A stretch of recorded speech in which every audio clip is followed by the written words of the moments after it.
อนที่จะมาสำรวจถ้ำนี้ต้องบอกก่อนว่าคืออาจารย์รัศมีเนี่ยก็คือทำงานสำรวจในสำรวจขุดค้นเนี่ยในเกี่ยวกับเรื่องผีแมนโรงไม้เนี่ยค่ะมาตั้งแต่แบบ10 กว่าปีมาแล้วอะไรแบบนี้ค่ะก็คือจะสำรวจไปทั่วจนกระทั่งพอเราเข้ามาทำเนี่ยก็เป็นในจังหวะที่เขาขยายออกไปอำเภอข้างๆแต่ในปี 2553 เนี่ยปรากฏว่าเราได้พบถ้ำผีแมนโรงรักถ้ำนี้จากการที่ชาวบ้านเนี่ยเขาบังเอิญมาเจอค่ะทีเนี้ยเราก็เลยอาจารย์ก็เลยตัดสินใจว่าเราก็จะหยุดโครงการที่เป็นสำรวจหรือว่าอะไรแล้วก็จะทำโครงการที่เป็นขุดค้นโบราณคดีเฉพาะถ้ำนี้เลยในโครงการเก่าเนี่ยจะเป็นโครงการโบราณคดีบนพื้นที่สูงที่ทำในอำเภอปางมะพร้าวนะคะแต่ว่าพอมาเป็นโครงการนี้ก็จะเป็นโครงการการปฏิสัมพันธ์ระหว่างมนุษย์กับประวัติศาสตร์กับสิ่งแวดล้อมบนพื้นที่สูงในอำเภอปางมะพร้าวจังหวัดแม่ฮ่องสอน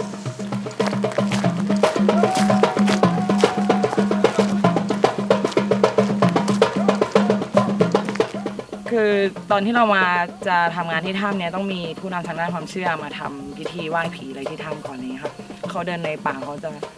ต้นเนี้ยเขาจะเหมือนดึงกิ่งมันออกมาแล้วมันจะคล้ายๆกับเป็นมือคล้ายๆกับเป็นมือมีแบบนิ้วมีเล็บออกมาอย่างเงี้ยเขาเรียกแบบฝ่ามือผีอะไรเงี้ยไว้ป้องกันผีอะไรอย่างเงี้ยค่ะอันนี้ผู้นำทางด้านความเชื่อบอกเด็กๆนักศึกษาก็จะชอบมาดึงเอาไว้แบบเดินไปถ้ำด้วยอะไรแบบนี้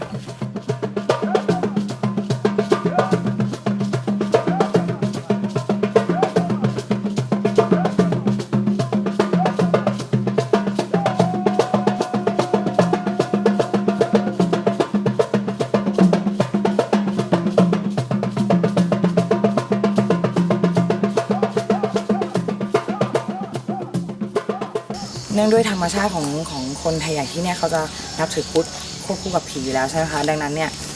ความเชื่อเรื่องผีเนี่ยก็คงยังมีอยู่อย่างมากในคนที่ชุมชนนี้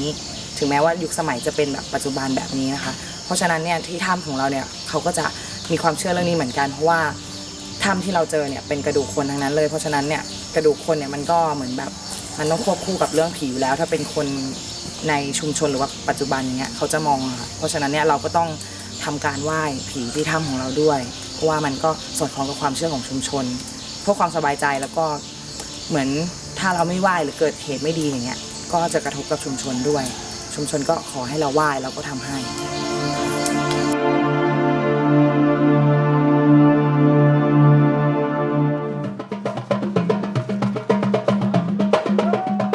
วิธีการลงก็คือใช้เชือกปีนเขาเลยตอนในครั้งแรกเพราะว่าจะไม่มีบันไดแบบนี้เลยก็จะเป็นธรรมชาติทั้งหมดแล้วเราก็ไม่เก่งเท่ากับชาวบ้านเนาะชาวบ้านเขาแค่มีเชือกก็ลงได้เลยแต่เราต้องเหมือนแบบอาศัยเชือกปีนเขากับบันไดลิงไว้เซฟแบบแต่ละขั้นให้เราด้วยแล้วก็มีไอเนี้ยเชือกปีนเขาเซฟอีกทีตรงนี้ถ้าลงแบบดิ่งๆลงไปเลยเนี่ยประมาณ10 เมตร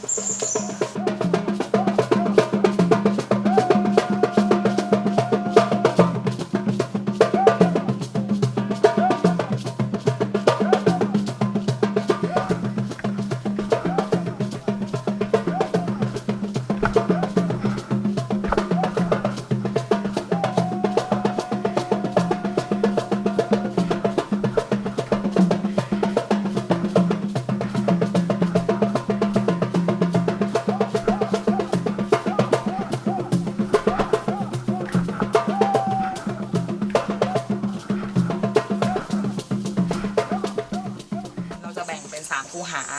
โดยเป็นคูหา A B C จะมีลักษณะแบบไม่เหมือนกันคูหา C กับ B เนี่ยจะเป็นลักษณะที่ต้องปีนเข้าไปในหลืบแล้วก็โลงจะวางไว้บนชะง่อนหินสูงแต่ว่าถ้าเป็นของ Chamber A เนี่ยคูหา A ก็จะเป็นต้องคานไปเพราะว่าเพดานถ้ำจะต่ำไม่สามารถยืนได้ก็ต้องคาน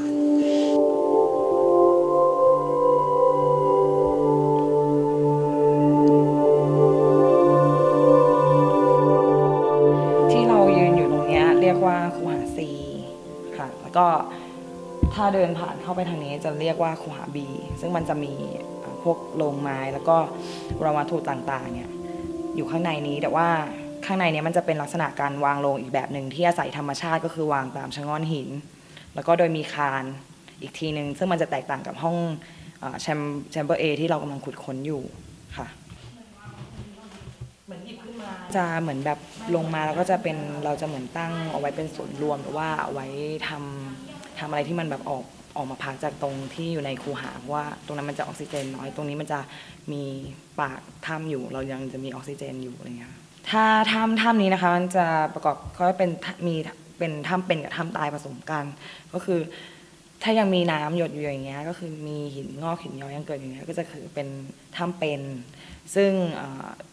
ในทางโบราณคดีเนี่ยคนในอดีตส่วนใหญ่จะไม่เลือกใช้พื้นที่ตรงที่ยังเกิดหินงอกหินย้อยถ้ำเป็นแบบนี้แต่ว่าข้างในที่เอาไว้ลงไม้เนี่ยด้านในเนี่ยจะแห้งเป็นถ้ำที่ตายแล้วก็คือไม่มีหินงอกหินย้อยเกิดอีกแล้วก็คือแสดงให้เห็นถึงภูมิปัญญาของคนสมัยก่อนที่มีการเลือกใช้พื้นที่ค่ะ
โซนบริเวณคูหาบีเนี้ยเรามี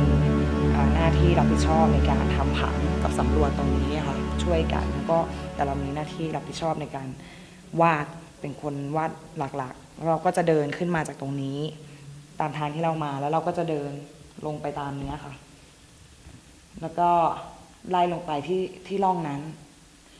แล้วก็เดินเข้าไปในข้างใต้หินก้อนนี้แล้วก็มีรูออกมาทางนี้แล้วก็เดินขึ้นไปตรงนั้นก็จะเป็นคูหาซีก็จะวนรอบนึงแบบนี้เราก็จะทั้งวัดขนาดวาดภาพแล้วก็ถ่ายภาพถ่ายวิดีโอเป็นการบันทึกไว้ว่าเราพบอะไรในบริเวณนี้บ้างแต่ว่าเราไม่ได้ตัดสินใจขุดค้นในบริเวณนี้เพราะว่าหลักฐานค่อนข้างชำรุดมีเศษลงไม้แล้วก็มีกระดูกคนมีเศษภาชนะดินเผาคือในแชมเบอร์นี้คือสันนิษฐานว่าอาจจะอาศัยการ การวางกับก้อนหินนะคะถ้ามองเห็นอันนั้นที่มีไม้พาดอยู่ระหว่างหินนะอันนั้นจะเป็นคานสันนิษฐานว่าจะเอาลงวางบนนั้นอีกทีนึงแต่ว่าในแชมเบอร์นี้มันยังคูหาเนี้ยยังเหมือนถูกรบกวนในหน้าฝนยังมีน้ำไหลลงมาอยู่บ้างก็เลยทำให้อาจจะเสื่อมสภาพไปอย่างเงี้ยค่ะแล้วของก็จะตกอยู่ตามในร่องตรงนั้นแล้วก็ที่บริเวณโรงไม้อันนั้นเราจะพบชิ้นส่วนผ้าซึ่งจากการสำรวจในวัฒนธรรมโรงไม้เนี่ยที่เราผ่านมาเนี่ยเรายังไม่เคยเจอชิ้นส่วนผ้าในการสำรวจอันนี้เป็นที่แรกแต่ว่าเรายังไม่สามารถบอกได้ว่าผ้าเนี้ยมีอายุร่วมสมัยกับโรงไม้หรือเปล่าหรือว่าใหม่กว่าต้องรอการศึกษาต่อไปที่ในหลุมตรงนี้นะคะจะมีเศษภาชนะดินเผาที่เห็นหลักๆแล้วก็มีกระดูกคนซึ่งอันนี้จะเป็นไปได้2 อย่างคืออาจจะเคยอยู่ในโรงแล้วโรงตกไปของนี้ก็เลยตกไปอยู่ตรงนี้หรือว่าอาจจะวางไว้ตามหลุมของถ้ำอีกทีหนึ่งของพื้นถ้ำอีกทีนึงอันนี้ยังไม่สามารถระบุได้จริงข้างในเนี่ยมันเป็นโพรงแล้วก็ถ้าเราเดินลงไปข้างล่างเนี่ยในเนี้ยก็คือจะมีโรงไม้อยู่แล้วก็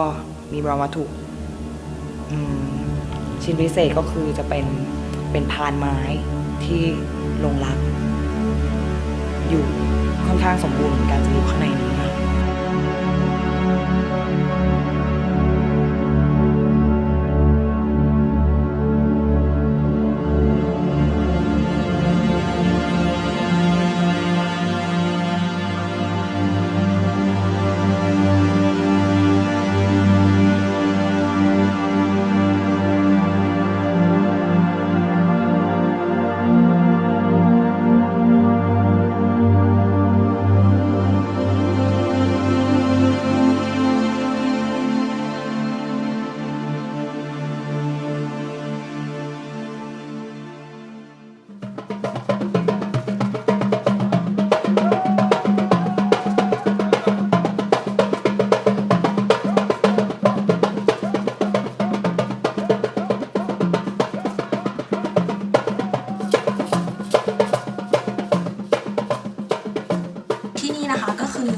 พื้นที่คูหา A2 อะค่ะก็เป็นพื้นที่ที่เราขุดค้นเป็นที่แรกของถ้ำโรงรักอะค่ะก่อนการขุดค้นเนี่ยเราพบโรงไม้วางอยู่บนพาดอยู่บนพื้นที่ตรงนี้ค่ะ3 ฝาด้วยกันค่ะเราก็เลยเลือกที่จะขุดพื้นที่ตรงนี้เพราะว่าเราอยากจะทราบว่าข้างใต้ดินนี้มีหลักฐานอะไรอีกอะค่ะก็ก่อนที่เราจะทำการขุดค้นเนี่ยเราก็ต้องมีการวางผังที่จะเห็นเป็นที่อาจจะเคยเห็นว่าเป็นเส้นเชือกเป็นสี่เหลี่ยมอะค่ะแบ่งเป็นช่องๆอย่างละเมตรคูณเมตรเท่ากันแล้วก็เราก็เลือกบริเวณพื้นที่ตรงกลางของคูหาซึ่งเป็นพื้นที่ที่เหมาะสมต่อการทำงานนะคะก็ขุดที่บริเวณตรงนี้แล้วก็หลักฐานที่เราพบเนี่ยก็เจอหลักฐานแบบหลายอย่างด้วยกันนะคะก็อย่างแรกก็จะเป็นกระดูกคนที่เจออยู่ทั้งอยู่มาจากในโรงด้วยแล้วก็จากที่เราขุดค้นด้วยอะค่ะแล้วก็จะมีเศษภาชนะดินเผามีชิ้นส่วนผ้ามีลูกปัดแก้วแล้วก็มีกระดูกสัตว์อะค่ะแล้วก็มีเปลือกหอยมีเมล็ดพืชค่ะก็หลักฐานที่เราได้จากตรงนี้เนี่ยคืออาจจะช่วยตอบในเรื่องของสภาพแวดล้อมในสมัยอดีตได้ด้วยนะคะนอกจากในเรื่องของประเพณีการฝังศพในสมัยอดีตนะคะก็คือตรงนี้ก็จะเป็นพื้นที่ขุดค้นของเราแล้วก็ตรงนี้ก็จะเป็นพอเราขุดลงไปเรื่อยๆแล้วก็จะเห็นว่ามันเป็นผนังหินปูนนะคะลึกลงไปจนถึงพื้นข้างล่างนะคะแล้วก็ที่เห็นตรงผนังดินเนี่ยที่เราเห็นเป็นรูๆเนี่ยก็คือเป็นการเก็บตัวอย่างดินนะคะก็จะมีการเก็บตัวอย่างดินไปเพื่อจะไปกำหนดอายุทางวิทยาศาสตร์แล้วก็อีกอันนึงก็คือเพื่อที่จะไปดูตัวละอองเรนูอะค่ะที่สะสมอยู่ในดินเพื่อที่จะไปตีความในเรื่องของสภาพแวดล้อมในอดีตได้ด้วยค่ะแล้วก็จะทำ เขาเรียกว่าเป็นการทำโปรไฟล์ดินนะคะก็คือจะเห็นว่ามันจะมีเส้นเชือกตีเป็นกลีบๆอย่างเงี้ยค่ะเพื่อที่เราจะต้องบันทึกว่าแต่ละชั้นดินที่เราแบ่งตามลักษณะของสีดินหลักฐานที่เราพบเนื้อดินเนี้ยค่ะว่าแต่ละชั้นเนี่ยชั้นไหนคือเราจะแบ่งชั้นตามหลักธรณีวิทยาค่ะเพื่อจะดูการทับถมของพื้นที่เพื่อที่จะเป็นข้อมูลที่เราจะนำไปเล่าเรื่องในอดีตว่าเกิดอะไรขึ้นในบริเวณตรงนี้ค่ะ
การทำงานในคูหาเนี่ยค่ะเรียกว่าคูหา A1 ค่ะ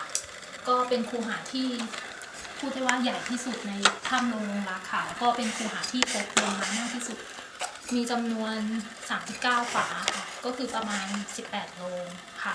ก็ในขั้นแรกที่เราเข้ามาทำงานตอนปีพศ2553นะคะ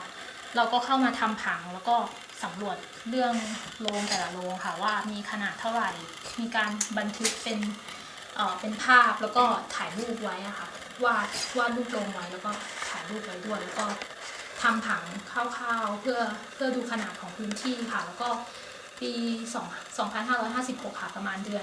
นเมษายนเราก็เข้ามาทำผังในคูหา A1 นะคะเป็นผังแบบแบ่งเป็นอย่างนี้ค่ะแล้วก็เราก็จะวาดรูปโบราณวัตถุหรือว่าหลักฐานที่เราพบบนผิวดินนะคะทั้งหมดก่อนที่เราจะทำการย้ายโรงออกนะคะก็คือวาดการกระจายตัวของโรงไม้ที่วางทั้งหมดในคูหานี้นะคะค่ะจากนั้นประมาณเดือนกันยาเราก็เริ่มขุดค้นค่ะโดยค่อยๆย้ายโรงขนาดใหญ่ออกก่อนแล้วก็เริ่มขุดด้านทิศตะวันตกของคูหาค่ะด้านนี้ค่ะก็เริ่มขุดค้นประมาณ4หลุมค่ะก็ขุดเป็นหลุมลูกเสียงจัตุรัสเหมือนกันค่ะขนาด1 คูณ 1 เมตรค่ะเพื่อดูว่ามีการใช้พื้นที่ใต้โรงไม้มีการใช้พื้นที่กี่สมัยอย่างไรบ้างอย่างเงี้ยค่ะตอนนี้เราก็อยู่ในขั้นตอนของการขุดค้นนะคะหลังจากที่เราย้ายโรงไม้ออกหมดแล้วค่ะเราไม่คิดว่าโรงไม้จะฝังไว้เราคิดว่าเขาแค่วางโรงไว้บนพื้นค่ะแต่ว่าจริงๆแล้วโรงมีการฝังอยู่ในดินเพราะอาจจะด้วยคือผ่านการเวลามานานอย่างเงี้ยค่ะก็ทำให้ดินแบบทับถมก็เราทำให้เราต้องค่อยๆขุดแล้วเราก็เจอหลักฐานพวกกระดูกคนเยอะทำให้เราต้องใช้ความระมัดระวังในการเก็บข้อมูลค่ะถึงจะเป็นการขุดเพื่อการย้ายโรงแต่ว่าเราก็ต้องทำงานแบบละเอียดเป็นขั้นตอนของเรา